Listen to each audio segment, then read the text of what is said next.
Kjo është forma e cila është krijuar sipas konfigurimit të fundit. I kemi zgjedhur dimensionet 500 me 500 piksela. Ngjyrën e kemi zgjedhur RGB, ndërsa rezolucionin e kemi zgjedhur 72 dpi. Që do të thonë ky është një projekt digital. Në pjesën e majtë janë të vendosura veglat, të cilat janë të paraqitura në formë ikonës. Çdo vegël e ka një shigje të vogël këtu. Kjo në kupton që kemi edhe vegla tjera në këto. Nëse shkomi me tastin e djathtë mbi këtë, na shfaqen opsione tjera. Çdo ikonë, domethënë, ka edhe vegla tjera. Kjo pjesë konsiderohet që është statike. Gjithashtu edhe kjo pjesa lartë. Ndërsa rendi i dytë, varësisht prej opsionit që zgjedhim këtu, ndryshon rendi i dytë. Apo në këtë rast konsiderohet që është dinamike, për arsye se është e ndryshueshme.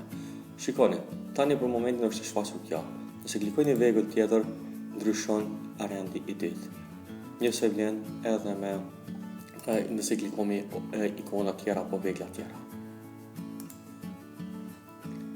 Janë disa mënyra që mund me vendosë një formë në Photoshop. Mënyra e parë është klikojmë mbi katrorin këtu. Tastin e majtë, edhe vetëm klikojmë e maj mausin shtypën dhe shikoni e krijojmë një formë sipas dëshirës.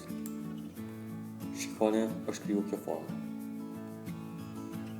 Adobe Photoshopi çdo herë kërkon nëse dëshirojmë tani ta modifikomi këtë formë, duhet të shkojmë te Move Tool apo te kjo ikona lart. Apo duke përdorur shkruesën V. Klikojmë V mbi tastier, na shikoni automatikisht e klikohet kjo këtu. Edhe neve na mundson që të mund ta lëvizim apo më thonë ta zvoglojmë apo ta zmanojmë formën. Këtë rast është formë katrore. Çdo lëvizje që e bëmi, Photoshopi na pyet a dëshirojmë ta ruajmë këtë veprim apo jo. Këtë rast nëse dëshirojmë me ruajt këtë veprim, klikojmë tek apo enter.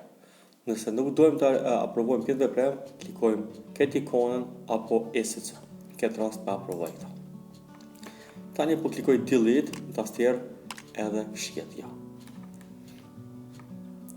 Opsioni i dytë është klikojmë mbi katror edhe tani e shtypim edhe butonin shift edhe të njëjtën kohë e shtypim edhe mausin, shikoni me këtë mënyrë forma krijohet në mënyrë proporcionale. Do të thonë po krijohet me dimensione të sakta. Nëse heki butonin shift, shikoni tash mund me bëj lëvizje sipas dëshirës. Po në çat moment që klikoj shiftin, shifti më mundson që forma më kriju në mënyrë proporcionale.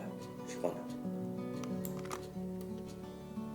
Pra klikoj te shigjeta, klikoj delete edhe shjetja.